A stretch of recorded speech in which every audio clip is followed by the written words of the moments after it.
Why do INFJs never feel good enough?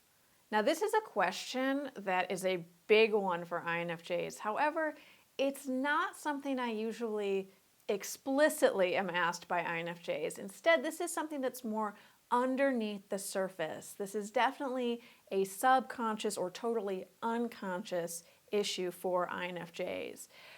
The question of why do we never feel good enough, that energy of never feeling entirely adequate, never feeling like we're measuring up, that drives many of the life choices and the behaviors of us INFJs.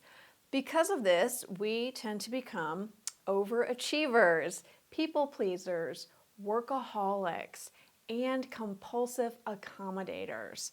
So if you're an INFJ, that all might really ring true for you. The overachieving piece, especially. INFJs have a pattern of going into really stressful jobs and quickly becoming indispensable in that really stressful job.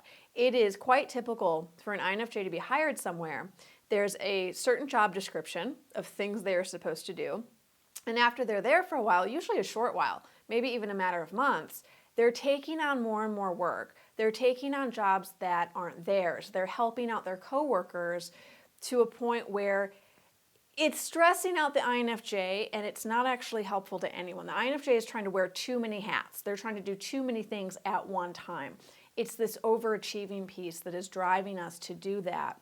Also, like I said, we are people pleasers, so we are always trying to figure out what the people around us want, what would bring harmony to the group. And then we're always aiming for that goal, even if we're sacrificing our own needs or our own happiness to do that. Workaholism, another big thing for INFJs. A lot of INFJs have problems with boundaries around work. So they will work in the evening hours, or they will work when they're not supposed to be working, or they will work on weekends. They work when they're not getting paid for it. This also goes hand in hand with a really deep pattern of under-earning for INFJs. I see a lot of INFJs who struggle with money in this way, where they're working, and they're not bringing in the income that is reflective of the hours they're working or the type of working they're doing, the strenuousness of it. And also, last thing, compulsive accommodators. Like I said, we're always trying to accommodate everyone else, usually sacrificing our own needs and happiness to do so. So what is driving this? The basic, really deep, entrenched belief that we're not good enough. This is driving all of these behaviors for INFJs. We are trying to make up for not being good enough. We are always trying to prove ourselves. We are always trying to pull our own weight and then some. We are always trying to be useful because deep down, we feel like we're not good enough. We feel like we don't really have the right to exist just for being us. So we end up burned out. We end up with low self-worth, and we end up making bad lifestyle choices. Again, it's very common for INFJs to get into these jobs that are very stressful. We throw everything we have at the job for a year or 2 years or 5 years or more, and then we're completely fatigued. We crash and burn, and we end up with something like chronic fatigue syndrome, where we literally cannot get up off the couch. And this is because we're burned out. We have been expending too much energy without bringing any more energy in. And a lot of INFJs are out of balance in this way, where we're giving, but we're not receiving very much back. So that balance is skewed, and then we end up burned out because we run out of energy, and there's nothing left to replenish it. So usually we will have this crash and burn period. We totally hermit out. We might take months off work. We might be out of a job for a while, or we might take months out of being in relationships, right? Like we really go into our cave. But then when we come back out, we repeat the cycle. A lot of times we don't learn anything from what just happened because we don't understand what's driving the behavior, which is that we never feel good enough. So we make more bad lifestyle choices. We get into another stressful job. We get into another relationship where we are the one who's giving all the time and we're not getting very much back. Or we're spreading ourselves too thin between too many projects. Again, this is all because we never feel good enough. So where does this come from? What is the root of this feeling of never feeling good enough? Well, for most INFJs, the root is in childhood. Many INFJs lived with a narcissistic parent, this is very common, or lived with a negligent parent. And by negligent, I mean the parent might not have been actively narcissistic. They were in the household, they weren't actually physically absent, but they may have had mental illness or addiction issues, or just some sort of big life problem they were dealing with where they couldn't really be present for the INFJ child. So the INFJ child had to take care of themselves a lot. They had to become very self-sufficient, very independent. Same with the narcissistic parent. Early on, the INFJ felt that parent is not safe. I can't get the connection I need from that parent. I can't get the bonding I need. So they became very self-sufficient, very independent. They learned how to achieve a lot on their own. And this is where the competency piece comes in. INFJs tend to be very capable and competent in relationships and in work tasks, organization. We know how to get things done. And this is usually because in our childhood, we had to be that way. We had to take care of ourselves. Our parent couldn't really be a parent in the way we needed them to be. The side effect of this, though, is that we internalize this feeling of my parent's not giving me the love I need. My parent's not there to connect with me. This must be because I'm not good enough. There's something wrong with me. There's something I'm doing wrong, or I just am wrong, and this parent can't meet my needs because I am wrong in this way. So then we adopt another set of beliefs. We are taught to earn our self-worth by pleasing others. This means we formed a behavioral model at that time in childhood that we've now carried over into the present.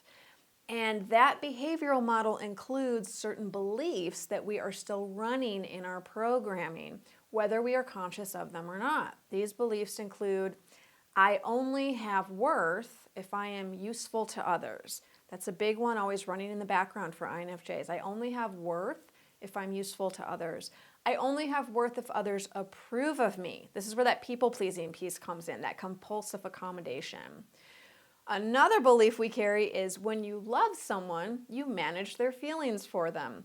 Again, this goes back to childhood. This is that negligent parent, the codependent parent, the narcissistic parent, the parent who really couldn't emotionally connect with us and be the parent we needed them to be. We usually had to parent them. And so we learned, oh, it's my job to manage mom's feelings, or it's my job to manage dad's feelings. And then we carry that over into adulthood. Another belief we carry is when you love someone, you process their energy for them. This is why a lot of INFJs end up as untrained empaths, where we're just absorbing the energy of everyone we come across. We don't have any boundaries in this area. It's all coming in, and then it's sticking to us, and we feel like we're stuck with it until we process it and we get rid of it. However, that's not really helpful because we are just one little human. We have one little human body. There's no way we can process all of the energy we are getting from everyone on the train or everyone on the bus or everyone in our office or everyone in our family. It's too much to ask, and it will burn out our system very quickly. So this is why we have such a problem with this underlying feeling of something is wrong with me, because it's deeply entrenched, it's subconscious, and really at the core of it, it's rooted in fear.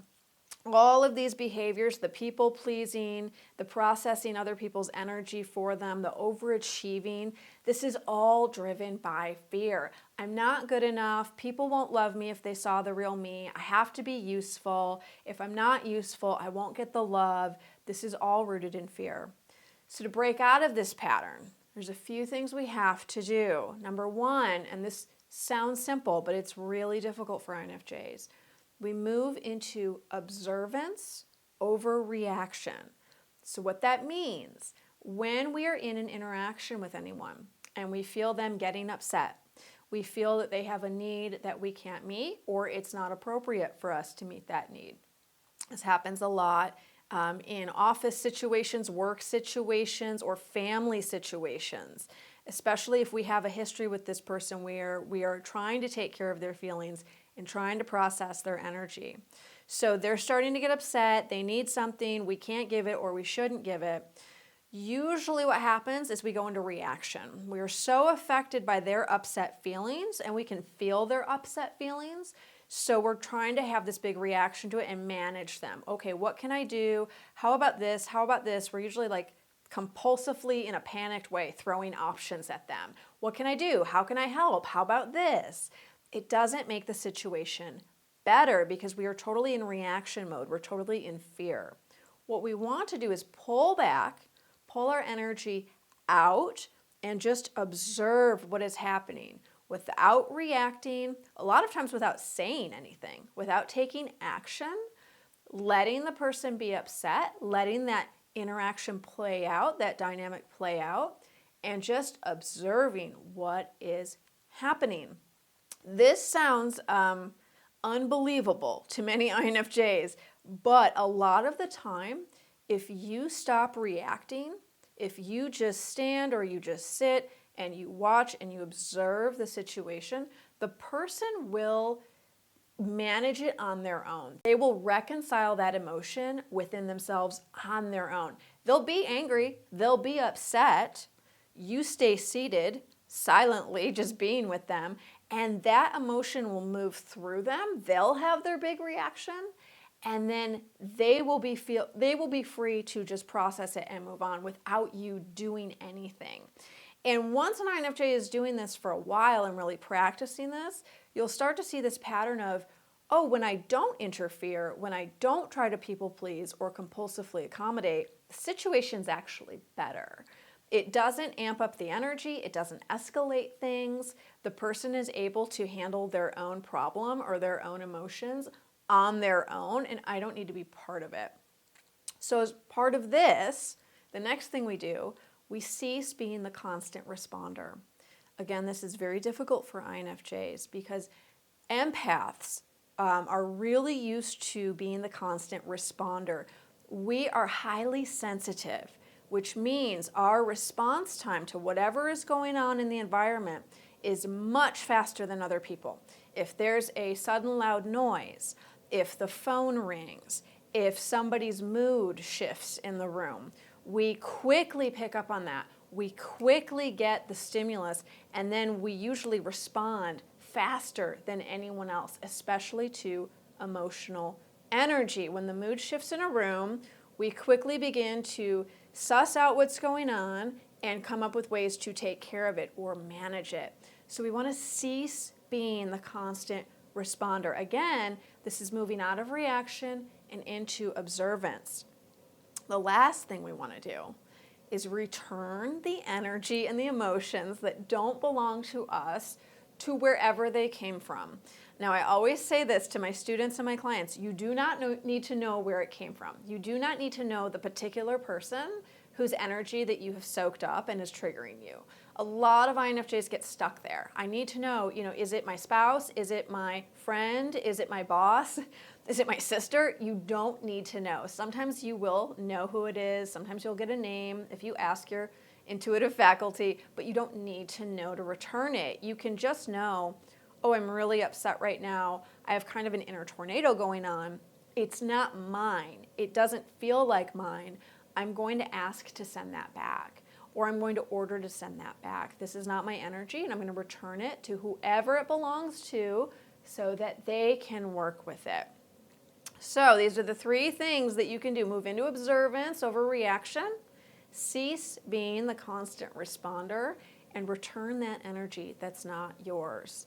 Thanks so much, everyone, for tuning in today. Please subscribe to my channel. I do lots of videos like these for INFJs, INFP personality types, intuition, writing, intuitive writing, creativity, high sensitivity in life and what that means, the problems of people who have high sensitivity and high intuition together, which is the INFJ and INFP people out there. So if this video is speaking to you, please subscribe to my channel. Please also subscribe to my newsletter. You get a free book. It's for highly sensitive writers, and you'll get all the updates and notifications on all of my offerings. I do a lot of classes, a lot of courses, a lot of different events. So if any of this is speaking to you, please subscribe to my channel and subscribe to my newsletter. Thanks so much for tuning in today. I appreciate you all.